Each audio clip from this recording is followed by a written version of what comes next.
हाँ, राजीव स्कूलिंग में आप सबका स्वागत है। आज हम सब जानेंगे नेत्र और उसके दोष, उसकी कमियां, रीजन, बनावट, स्ट्रक्चर, संरचना, क्रियाविधि और किस प्रकार वर्क करता है, वर्किंग विधि। इससे पहले जानने से पहले हम छोटे छोटे डिफिनीशन जान लेते हैं, उसको परिभाषित कर लेते हैं। उसके साथ साथ सारी चीज़ हम लोग जानेंगे एक एक करके। थोड़ा सा समय लगेगा, आप सब पेशेंस बनाएं और ध्यान से देखें। राइट, चलिए इसके साथ साथ हम आते हैं, एक डिफिनीशन होते हैं दृष्टि दोष। किसी चीज़ में दोष मीन्स कमी। उसी तरह दृष्टि दोष या नेत्र दोष। नेत्र दोष मीन्स कि जब नेत्र देखना बंद कर देता हो, यानी कह सकते हैं कि जब नेत्र दूर स्थित या निकट स्थित वस्तु को देखने की क्षमता खो देता है, उससे हम क्या कहेंगे? नेत्र दोष। क्या है? दृष्टि दोष।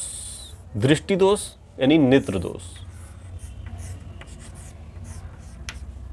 नेत्र दोष। नेत्र दोष किसे कहते हैं? जब नेत्र दूर स्थित या निकट स्थित वस्तु को देखने की क्षमता खो देता है, तो उसे हम क्या कहते हैं? नेत्र दोष। उसी प्रकार कहेंगे दृष्टि दोष कि जब नेत्र अपने से दूर स्थित या निकट स्थित वस्तु को देखने की क्षमता खो देता है, तो इस दोष को दृष्टि दोष कहते हैं। जब हमारी दृष्टि दूर स्थित या नज़दीक स्थित वस्तु को देखने की क्षमता खो देता है, तो उसे हम दृष्टि दोष कहते हैं। कोई पूछेगा नेत्र दोष क्या है, तो कह सकते हैं जब हमारी नेत्र हमसे दूर स्थित या नज़दीक स्थित वस्तु को देखने की क्षमता खो देता है, तो उसे हम क्या कहेंगे? नेत्र दोष। अब आता है समंजन क्षमता। समंजन क्षमता क्या होता है? कि हमारे नेत्र में एक लेंस होता है, जिसे हम क्या कहते हैं? नेत्र लेंस। हमारे नेत्र में एक लेंस होता है, उस नेत्र को लेंस कहते हैं। कौन सी लेंस होता है? उत्तल लेंस होता है। सबके नेत्रों में, ह्यूमन बीइंग के नेत्रों में उत्तल लेंस होता है। उस नेत्र लेंस को उत्तल लेंस होती है, उस उत्तल लेंस को हम क्या कहते हैं? नेत्र लेंस। तो हम समंजन क्षमता क्या कहते हैं? कि जब नेत्र, समंजन क्षमता किसे कहते हैं? जब नेत्र लेंस की फोकस दूरी, जब नेत्र लेंस की फोकस दूरी को समायोजित करने की क्षमता को खो देता है। जब नेत्र लेंस की फोकस दूरी को समायोजित करने की क्षमता खो देता है, तो उस क्षमता को क्या कहते हैं? समंजन क्षमता। मतलब समंजन क्षमता क्या होता है? हम कि जब नेत्र लेंस की फोकस दूरी की समायोजित करने की जो क्षमता है उसे खो देता है, तो उससे हम क्या कहते हैं? समंजन क्षमता। पहला चीज़ हम ये जानेंगे कि हम किसी वस्तु को देखते कैसे हैं। कोई वस्तु हमें दिखाई कब देती है? तो फर्स्ट चीज़ कि हमारा नेत्र रोशनी में काम करता है, यानी किसी भी वस्तु पर यदि लाइट जाती है, प्रकाश पड़ती है, तभी हम उस वस्तु को देखते हैं। उसके पीछे एक चीज़ और होती है कि हम किसी वस्तु को देखते कब हैं? कि किसी वस्तु पर रोशनी पड़ती हो और वो रोशनी टकराकर हमारे नेत्र लेंस पे आती हो, और नेत्र लेंस उसका प्रतिबिंब हमारे रेटिना पर बनाता हो, तब दिखाई देती है। यदि नेत्र लेंस किसी भी वस्तु का प्रतिबिंब हमारे रेटिना से यदि पहले बना दे या हमारे रेटिना का यदि बाद में बनाए, तो भी हम नहीं देख पाएंगे उस वस्तु को। यानी किसी भी वस्तु को देखने के लिए उस वस्तु का प्रतिबिंब हर हाल में हमारे नेत्र के रेटिना पर बनना चाहिए। कहाँ बनना चाहिए? हमारे नेत्र के रेटिना पर बनना चाहिए। यदि वस्तु का प्रतिबिंब रेटिना पर बनता है तभी वो दिखाई देता है। यदि वस्तु का प्रतिबिंब रेटिना पर न बने तो वस्तु नहीं दिखाई देगा। कोई कहता है यदि रेटिना से पहले बन जाए तो तभी भी नहीं दिखाई देगा। यदि वस्तु का प्रतिबिंब रेटिना के बाद बने तभी भी दिखाई नहीं देगा। यानी कि रेटिना से पहले बने या रेटिना के बाद बने, दोनों स्थिति में हम उस वस्तु का प्रतिबिंब या वह वस्तु हमें दिखाई नहीं देगा। किसी भी वस्तु को दिखाई देने के लिए उस वस्तु का प्रतिबिंब हर हाल में हमारे नेत्र के रेटिना पर बनना चाहिए और उस वस्तु पे प्रकाश पड़ना चाहिए, तब दिखाई देता है। तो आप लोग कभी ध्यान दिए होंगे कि खूब धूप हो, रोशनी हो, उस रोशनी में से अचानक धूप में से अंधेरे कमरे में आ जाते हैं या छाए में आ जाते हैं, तो कुछ समय के लिए दिखाई देना बंद हो जाता है। क्यों बंद जाता है? क्योंकि हमारे जो समंजन क्षमता होती है उसको कम बेसी होने में नेत्र को थोड़ा सा समय लगता है। 1/10 सेकेंड का टाइम लगता है, सेकेंड का 10वां भाग लगता है। तो 10वां भाग लगता है, यानी समंजन क्षमता में थोड़ा समय लगती है। तो नेत्र लेंस की दूरी घटने बढ़ने में टाइम लगती है। तो उसी तरह समंजन क्षमता का है सॉरी कि नेत्र लेंस की फोकस दूरी को समायोजित करने की क्षमता को यदि खो देता है, नेत्र लेंस की फोकस दूरी की समायोजित करने की जो क्षमता होता है उसको यदि खो देता है तो उसी को क्या कहते हैं? समंजन क्षमता। अब होता है आँख का दूरबिंदु, मतलब आँख से दूर का वह बिंदु, आँख से दूर का वह बिंदु जहाँ पर रखी वस्तु को नेत्र स्पष्ट रूप से देख सकता है। आँख का दूरबिंदु किसे कहते हैं? आँख से दूर का, यानी अधिकतम दूर स्थित वह बिंदु जहाँ पर रखी वस्तु को नेत्र स्पष्ट रूप से देख सकता हो, तो उस बिंदु को नेत्र का दूरबिंदु कहते हैं। यह स्वस्थ नेत्र के लिए क्या होता है? अनंत होता है, इन्फिनाइट। यह स्वस्थ नेत्र के लिए क्या होता है? अनंत तक होता है। समझे? अब आते हैं, थर्ड हो गया। फोर्थ में आते हैं आँख का निकट बिंदु। आँख का निकट बिंदु यानी आँख से न्यूनतम नज़दीक का वह बिंदु, आँख से नज़दीक का वह बिंदु जहाँ पर रखी हुई वस्तु को आँख क्या करे? साफ साफ देख सके।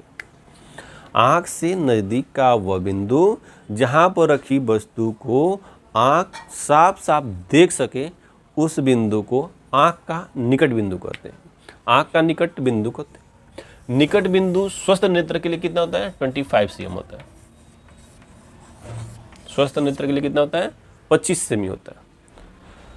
उसके बाद आता है निकट दृष्टि दोष। पहले पढ़े थे दृष्टि दोष, अब दृष्टि दोष में एक दोष होता है निकट दृष्टि दोष। कहा तो जाता है निकट दृष्टि दोष मतलब नजदीक का दोष, लेकिन ये होता है उल्टा, नाम का सीधा अपोजिट। निकट दृष्टि दोष मतलब कि जब नेत्र नजदीक स्थित वस्तु को साफ साफ देखता हो, जब नेत्र नजदीक स्थित वस्तु को साफ साफ देखता हो परंतु दूर स्थित वस्तु को साफ साफ न देख पाए, तो उस दोष को नेत्र का निकट दृष्टि दोष कहते हैं। निकट दृष्टि दोष क्या होता है कि नेत्र का वह दोष जिसमें नेत्र निकट स्थित वस्तु को साफ साफ देख सके परंतु दूर स्थित वस्तु को साफ साफ न देख सके, तो उस दोष को क्या कहते हैं? आँख का निकट दृष्टि दोष, यानी नेत्र का निकट दृष्टि दोष, मायोपिया या शॉर्ट साइटेडनेस। क्या कहेंगे? मायोपिया या शॉर्ट साइटेडनेस या निकट दृष्टि दोष। अब आता है दूरदृष्टि दोष। जिस तरह निकट दृष्टि दोष नाम का उल्टा, उसी तरह दूरदृष्टि दोष भी नाम का उल्टा। दूरदृष्टि दोष में दूर का दिखता है, नजदीक का नहीं। दूरदृष्टि में दोष में दूर का दिखता है, नजदीक का नहीं। कह सकते हैं कि दूरदृष्टि दोष वह दृष्टि दोष, नेत्र का वह दोष जिसमें दूर स्थित वस्तु आसानी से दिखाई देता हो परंतु नजदीक स्थित वस्तु स्पष्ट रूप से दिखाई न दे, तो उस दोष को नेत्र का दूरदृष्टि दोष कहते हैं। दूरदृष्टि दोष में क्या होता है कि वह दृष्टि दोष जिसमें दूर स्थित वस्तु स्पष्ट रूप से दिखाई देता हो परंतु नजदीक स्थित वस्तु स्पष्ट रूप से दिखाई न देता हो, तो इस प्रकार के दोष को दूरदृष्टि दोष कहते हैं। एक होता है जरा दूरदर्शिता। भाई एक तो हम लोग पढ़िए निकट दृष्टि दोष जिसमें नजदीक का दिखता है, दूर का नहीं। दूरदृष्टि दोष दूर का दिखता है, नजदीक का नहीं।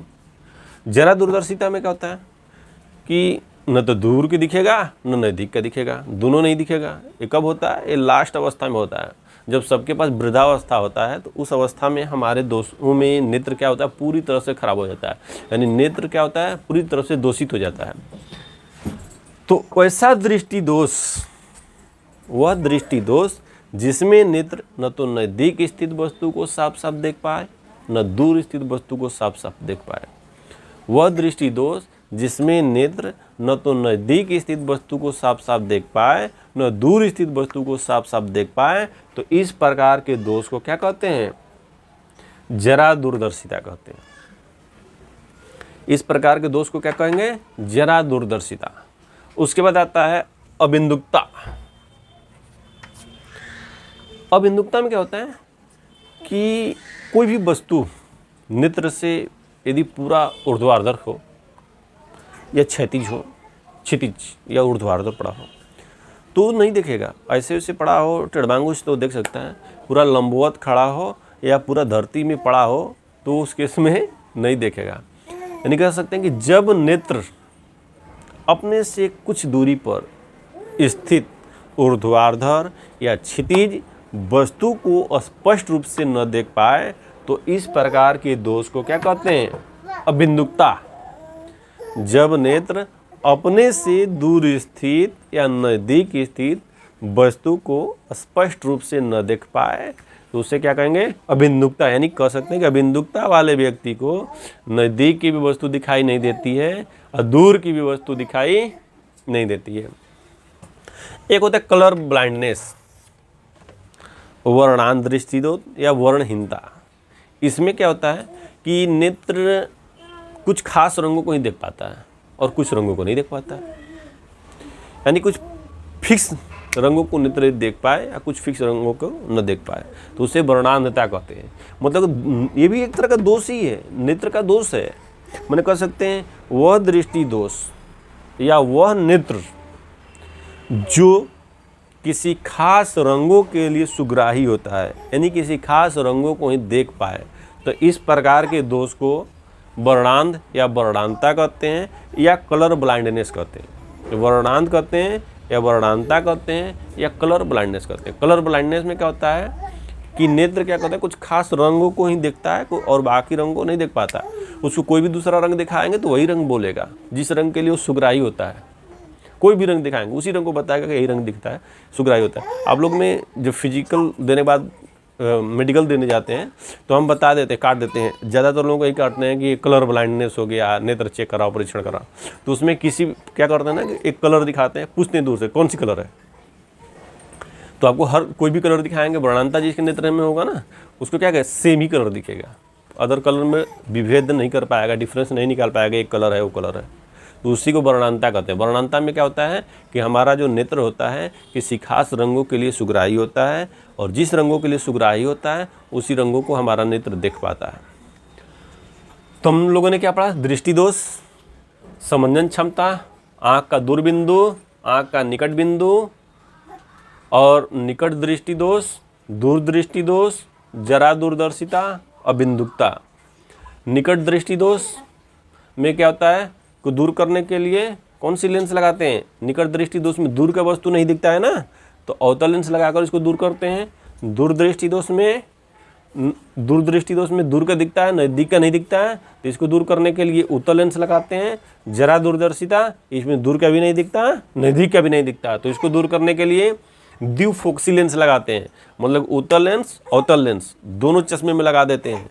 कुछ लोगों को आपने देखा होगा कि चश्मे में कटा होता है, बीच पार्ट में उत्तल अवतल दोनों लेंस लगता है, बीच पार्ट में उत्तल अवतल दोनों लेंस लगता है। दूर तकना तो मुड़ी उठाकर ताक लेंगे, नज़दीक होता है देख लेते हैं। तो जरा दूरदर्शिता दूर करने के लिए द्विफोक्सी लेंस के लगाते हैं और बिंदुकता दूर करने के लिए बेलनाकार लेंस लगा देते हैं। इस तरह दूर होते हैं।